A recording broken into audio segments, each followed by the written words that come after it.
नमस्कार दोस्तों, स्वागत है आपके अपने YouTube चैनल में। दोस्तों आज हम करेंगे Rajasthan fire service exam question वर्ष 2016 के। ये कुछ इंपॉर्टेंट क्वेश्चंस हैं जो राजस्थान फायर सर्विस के एग्जाम 20 मार्च 2016 में पूछे गए थे, तो इन्हीं के बारे में बात करेंगे।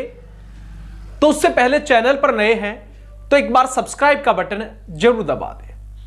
वीडियो अच्छी लगे तो लाइक करें, कमेंट करें, शेयर करें। तो चलिए फ्रेंड्स, बात करते हैं अपने टॉपिक की तरफ। इसमें लगभग 1 से 10 क्वेश्चंस हैं। वो सभी क्वेश्चन जो हैं वो इंपॉर्टेंट क्वेश्चन हैं। देखो, हाल ही में जो वैकेंसीज आने वाली हैं राजस्थान फायर सर्विस के, उसके लिए तैयारी सभी करते हैं। तैयारी जो है वो सभी करने में जुटे हुए हैं, लेकिन उस तैयारी को करने से पहले मैं एक उनको एडवाइस दूंगा कि तैयारी हमें करने से पहले इस चीज को कंफर्म करना है कि किस प्रकार के क्वेश्चन से एग्जाम के अंदर पूछे जाते हैं, किस प्रकार का लेवल एग्जाम का होता है, कौन सी यूनिट से सबसे अधिक एग्जाम का जो क्वेश्चन है वो निकलते हैं। तो इस प्रकार से अगर हम सिलेबस के अकॉर्डिंग तैयारी करेंगे तो 100% मैं श्योरिटी दे सकता हूं कि सिलेक्शन हो जाएगा। बाकी पढ़ने की बात ऐसी है कि पढ़ाई सभी करते हैं, सिलेक्शन सभी का भी नहीं होता।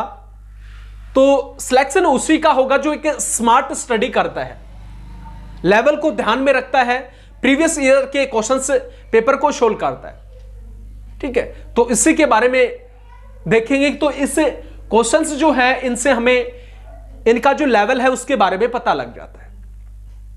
और पिछली जो क्लासेस थी उसके बारे में हमने देखा, बताया भी था बहुत बार कि बहुत सारी ऐसी एग्जाम एजेंसीज होती है जो कि 3 या 4 साल बाद में क्वेश्चंस को रिपीट कर देती है, या फिर शिफ्ट वाइज शिफ्ट भी रिपीट कर देती है।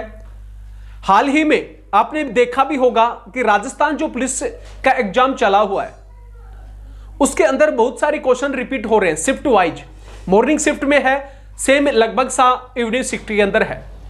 मॉर्निंग में पूछा गया कि रबी की फसल क्या होती है, इवनिंग शिफ्ट के अंदर 4 ऑप्शन दे दिए, इसमें से कौन सी रबी की फसल है।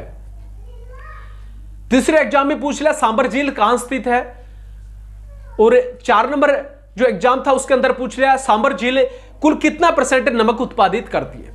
तो क्वेश्चन जो है वो अगर हम लेवल के अकॉर्डिंग स्टडी करेंगे, सिलेबस के अकॉर्डिंग स्टडी करेंगे, तो मैं 100% बोल सकता हूं सिलेक्शन कोई नहीं रोक सकता।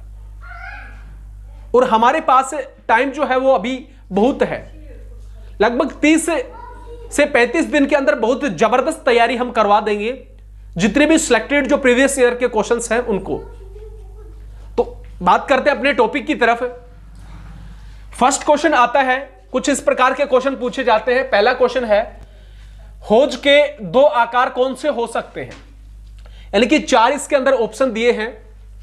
उसमें यह पूछा गया कि कौन से प्रकार के होज फायर के अंदर लंबाई के अनुसार यूज में लिए जाते हैं। तो लेंथ उनकी आकार के अनुसार हमें पता करना है। ऑप्शन ए है 20 मीटर 25 मीटर, ऑप्शन बी 5 व 10 मीटर का प्रयोग फायर के अंदर होता है, ऑप्शन सी 25 व 35 मीटर, और ऑप्शन डी है 15 मीटर और 30 मीटर। तो इनमें से कौन सा होज जो है वो फायर के अंदर प्रयोग में लिया जाता है आकार के अनुसार, लंबाई के अनुसार। ठीक है, तो ऑप्शन जो डी है वो होगा अपना राइट आंसर, कि 15 से 30 मीटर का जो होज है वो प्रयोग में लेते हैं, और आकार के अनुसार ये जो लंबाई जो है उसके अनुसार सही है। ठीक है, तो 15 और 30 मीटर का जो होज है वो फायर सर्विस के अंदर मुख्य रूप से प्रयोग में लेते हैं। नेक्स्ट क्वेश्चन पूछा गया था, वीसी का पूर्ण रूप क्या होता है। वीसी जो है उसका पूर्ण रूप क्या है। ऑप्शन ए है चैपर change explosion, option B vapour cloud explosion, option C vapour cease explosion, और ऑप्शन डी है वेपर चेक एक्सप्लोजन। 4 ऑप्शन दिए गए हैं, इसमें से पता करना है कि वीसी का पूरा नाम क्या है या पूरा रूप क्या है। अब वीसी का पूरा रूप जानने से पहले मैं एक चीज बता दूं कि वीसी फायर आपने बहुत बार सुना होगा। वीसी फायर यानी कि जब किसी भी स्थान के ऊपर कोई गैस लीकेज हो जाती है, एलपीजी, सीएनजी वगैरह या हाइड्रोजन वगैरह गैस कंटिन्यू अगर उसके अंदर लीकेज होती रहती है, वातावरण के अंदर धीरे धीरे वो क्या हो गई, फैलना शुरू हो जाती है। तो इस प्रकार से जब भी उसको कोई इग्निशन सोर्स मिलता है तो तुरंत उसके अंदर आग लग जाती है, और आग लगने के कारण उसमें एक धमाका होगा और जिसके माध्यम से एक गोल गुंबद आकार बन जाता है। गोल गुंबद आकार एक धुआं का बन जाता है। उसी को हम किसके नाम से, वीसी फायर के नाम से जानते हैं। इसी की फुल फॉर्म के बारे में पूछा है। ऑप्शन ए है चेपर change explosion, option B vapour cloud explosion, option C vapour cease explosion और ऑप्शन डी है वेपर चेक एक्सप्लोजन। तो इसके अंदर आंसर होगा right option number B, vapour cloud explosion. Vapour cloud explosion. इस प्रकार से जो भी आंसर राइट होगा वो आंसर शीट के अंदर हमें गोल के अंदर भरना है। नेक्स्ट जो क्वेश्चन पूछा गया तीसरा, भोपाल गैस त्रासदी किस वर्ष में हुई थी? ये चार ऑप्शन दिए गए हैं कि भोपाल जो गैस त्रासदी है वो किस वर्ष हुई। ऑप्शन ए 1976, ऑप्शन बी वर्ष 1980, ऑप्शन सी 1984 और ऑप्शन डी है वर्ष 1990। ये चार ऑप्शन दिए गए हैं। इसमें से हमें पता करना है कि भोपाल जो गैस त्रासदी हुई थी वो कब हुई। ठीक है, तो अगर आपका जो आंसर है वो वर्ष 1984 है तो आंसर होगा राइट, भोपाल गैस त्रासदी कब हुई थी, वर्ष 1984, ऑप्शन नंबर सी। ये तो क्वेश्चन है 2016 का। अब हो सकता है 2020 के अंदर क्वेश्चन थोड़ा सा चेंज कर दे कि वर्ष 1984 के अंदर जो भोपाल गैस त्रासदी हुई वो किस गैस के कारण हुई, यानी कि कौन सी जो गैस था उसका रिसाव हुआ। तो इनके बारे में भी पता होना जरूरी है। मिथाइल आइसोसाइनाइट जो गैस थी उसके रिसाव के कारण वर्ष 1984 में भोपाल में कौन सी गैस का रिसाव हुआ, मिथाइल आइसोसाइनाइट। नेक्स्ट क्वेश्चन आता है, मध्य विस्तारण फोम की सीमा क्या होती है? मध्य विस्तारण फोम की सीमा क्या होती है? ऑप्शन ए है 200:1 से 1000:1, ऑप्शन बी 400:1 से 2000:1, ऑप्शन सी 10:1 से और 100:1 और ऑप्शन डी है 20:1 से और 200:1। अब मध्य फोम जो विस्तारण है वो होगा क्या? देखिए, फोम मुख्य रूप से तीन प्रकार के फैलाव के अनुसार, एक्सपेंशन के अनुसार रखे गए हैं। लो एक्सपेंशन, मीडियम एक्सपेंशन और तीसरा आता है कौन सा, अपना जो हाई एक्सपेंशन है वो। तो उसी प्रकार फोम को तीन कैटेगरी के अंदर फैलाव के अनुसार बांटा गया है। तो मध्य जो विस्तारण है उसके अंदर फोम की सीमा का जो रेशियो है वो कितना होगा? तो इसका जो रेशियो है वो होगा ऑप्शन नंबर डी, 20:1 से और 200:1 तक। ठीक है, तो इसके बारे में हम वीडियो अपलोड करेंगे नेक्स्ट टाइम में कि लो एक्सपेंशन में क्या होता है, मीडियम एक्सपेंशन और हाई एक्सपेंशन के अंदर। तो मध्य विस्तारण के अंदर फोम की जो सीमा है उसका फैलाव कितना होगा, 20:1 से 200:1। नेक्स्ट क्वेश्चन पूछा गया था कि फायर होज रील की लंबाई क्या है? फायर होज रील की लंबाई क्या है? Option A 60 metre, option B 50 metre, option C 36 metre और ऑप्शन डी है 40 मीटर। तो इसमें से पता करना है कि होज रील होज की लंबाई कितनी होती है। सबसे पहले बता दूं कि होज रील होज एक ऐसा यंत्र होता है जो लोहे या प्लास्टिक के ड्रम के ऊपर एक होज लिपटी होती है। जब भी किसी भी स्थान के ऊपर सक्रिय जो जगह होती है जहां पे फायरमैन नहीं पहुंच पाता, उस स्थान पर इस उपकरण के माध्यम से हम फायर फाइटिंग कर आग को बुझाते हैं। तो उसी के बारे में क्वेश्चन पूछा गया है कि उसकी लंबाई कितनी होती है, उस होज रील होज की लंबाई। अब आपने बहुत सारी बुक्स के अंदर पढ़ा होगा, आंसर तुरंत दे भी दिया होगा, ऑप्शन नंबर डी 40 मीटर। देखो, बुक के अंदर हमें देखने को मिलता है 20 से 40 मीटर तक होज की लंबाई फायर होज रील होज की। लेकिन इसके अंदर जो आंसर जो राइट होगा वो होगा कौन सा, 36 मीटर। ऑप्शन नंबर सी, होज रील होज की लंबाई कितनी है, 36 मीटर। ये एक विवादित एक्सेप्शनल क्वेश्चन है, हो सकता है दूसरे एग्जाम में दोबारा इसी क्वेश्चन को रिपीट भी कर दिया जाए। इसका रीजन भी मैं बताऊंगा। 20 मीटर से 40 मीटर है होज रील होज की लंबाई। तो इसके अंदर अगर जो बीच में है कोई भी होगा तो हम उसको मना थोड़ी ना कर सकते, मना थोड़ी नहीं कर सकते कि भाई होज रील होज की लंबाई इतनी नहीं है, ये तो लास्ट है 40 मीटर लास्ट है, ठीक है। लेकिन 40 मीटर पहुंचने से पहले इससे में भी तो और भी तो है, 20 मीटर से चला आगे भी तो 36 मीटर है, तो 36 मीटर है तो ये आंसर राइट होगा, 40 तो लास्ट में है। देखो समझो, जैसे किसी व्यक्ति के पास है 10 रुपए से 50 रुपए है, 10 रुपए से लेकर के और 50 रुपए तक है। अगर हम उसको कहें कि उसके पास में 30 रुपए हैं, तो हम क्या उसको नकार थोड़ी ना सकते हैं कि 30 रुपए उसके पास में नहीं है, ठीक है। तो इसलिए ये जो क्वेश्चन जो था फायर होज रील होज की लंबाई कितनी होती है, तो उसका जो आंसर राजस्थान फायर सर्विस के अंदर पूछा गया क्वेश्चन जो था उसका आंसर माना है 36 मीटर। माइंड के अंदर इस क्वेश्चन को बैठा ले, हो सकता है दोबारा भी ये रिपीट हो जाए, ठीक है। तो किसी के ऊपर इसका विवाद जो है वो नहीं करना। बहुत सारी जो बुक्स हैं उसके अंदर 20 से 40 मीटर तक देखने को मिल सकता है, हाँ 100% मैं श्योर हूं मिलेगा 20 से 40 मीटर, लेकिन इसके अंदर आंसर जो माना वो 36 मीटर, यानी कि 36 मीटर को हम गलत नहीं कर सकते। तो इसका जो आंसर होगा फायर होज रील होज की लंबाई 36 मीटर। नेक्स्ट जो क्वेश्चन पूछा गया था कि क्लीन एजेंट फायर एक्सटिंग्विशर का कोड क्या होता है। क्लीन एजेंट जो फायर एक्सटिंग्विशर होता है उसका एनएफपीए कोड क्या होगा। ऑप्शन ए है एनएफपीए 1989, एनएफपीए 1990, एनएफपीए 2002 और एनएफपीए 2001। तो इनमें से हमें आंसर को सिलेक्ट करना है। जो क्लीन एजेंट फायर एक्सटिंग्विशर होता है उसका एनएफपीए कोड कितना होगा, 2001, ऑप्शन नंबर डी। यानी कि प्रत्येक क्वेश्चन पेपर के अंदर एनएफपीए कोड का एक क्वेश्चन पूछा गया है। पिछले में फायर अलार्म के बारे में पूछा गया, इसमें क्लीन एजेंट फायर एक्सटिंग्विशर के बारे में पूछा गया। फायर सर्विस के अंदर इतना कोई ज्यादा कुछ लंबा सिलेबस नहीं है, बिल्कुल एक लिमिट और बाउंड सिलेबस है। इन क्वेश्चनों के अलावा क्वेश्चन बनते ही नहीं है, इन्हें क्वेश्चनों के अलावा क्वेश्चन नहीं बनते। एग्जामिनर कहां से रिपीट करता है क्वेश्चन, इन्हीं क्वेश्चनों के दोबारा से घुमा फिरा करके अपने पास में पेश कर देता है।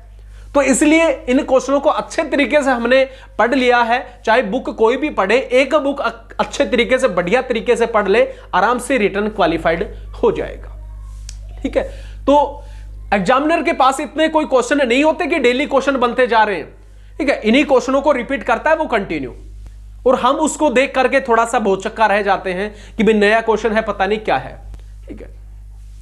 या इसमें रिपीट कर देता है एनएपी 2001 किसका है, तो वो भी हो जाएगा क्लीन एजेंट फायर एक्सटिंग्विशर का। तो कैसे भी क्वेश्चन दे, आंसर हमें श्योरिटी होनी चाहिए 100% कि हमारा आंसर जो है वो जो हमने टिक मार दिया 100% राइट ही होगा। नेक्स्ट क्वेश्चन है एनएपी जो 10 है 10 मानक के अनुसार अग्नि कितने प्रकार के होते हैं। एनएपीए 10 के अनुसार मानक के अनुसार अग्नि के कितने प्रकार के होते हैं। अब ये क्वेश्चन शायद अच्छे तरीके से क्लियर भी नहीं हुआ, तो इस क्वेश्चन को क्लियर करने से पहले हमें एनएपीए 10 के बारे में पता होना चाहिए कि 10 एनएपीए कोड किसका होता है। तो 10 एनएपीए कोड किसका होगा, पोर्टेबल फायर एक्सटिंग्विशर का। अब क्वेश्चन बनता है कि फायर एक्सटिंग्विशर कितने प्रकार के होते हैं। तो एक्सटिंग्विशर कितने प्रकार के होते हैं बता देंगे सिंपल से। कौन से वाटर टाइप, ऑप्शन 2 कौन सा, foam type, 3 number DCP type, और 4 नंबर कौन सा, CO2 टाइप। हो गया। तो कितने प्रकार के जो एक्सटिंग्विशर होते हैं, ऑप्शन नंबर डी, 4 प्रकार के जो एक्सटिंग्विशर है वो मुख्य रूप से फायर के अंदर प्रयोग में लिए जाते हैं। नेक्स्ट क्वेश्चन आता है ऊपरी लैंडिंग क्षेत्र से सीढ़ी को कितना ऊपर उठाया जाता है। ऊपरी जो लैंडिंग क्षेत्र होता है, जैसे यहां पे कोई छत है, इस छत के ऊपर चढ़ने के लिए हम लैडर लगा देते हैं इस प्रकार से, ठीक है ना। तो जब सीढ़ी लगाई जाती है तो इस जिस क्षेत्र में हमें उतरना है इस छत के ऊपर, तो इस छत से ऊपर की तरफ लैडर सीढ़ी को पहुंचाया जाता है, निकाला जाता है, ताकि हम सुरक्षित तरीके से उस स्थान के ऊपर पहुंच जाए।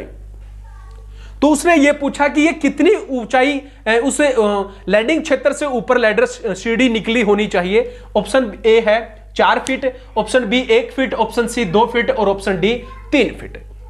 ये अपने पास में 4 ऑप्शन है।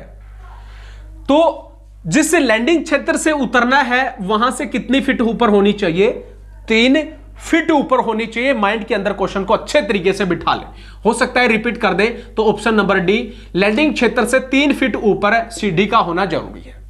या फिर अगले एग्जाम के अंदर 2020 में आने वाला जो एग्जाम है उसमें यह भी पूछ लिया जाए कि इसमें तो दिया फीट के अंदर, आगे मीटर के अंदर भी पूछ ले कि ऊपरी लैंडिंग जो क्षेत्र होता है उससे सीडी कितना ऊपर उठाया जाता है, 4 मीटर, 1 मीटर, 2 मीटर या 3 मीटर। अब आंसर क्या होगा तो हम दे देंगे, आंसर क्या होगा 1 मीटर।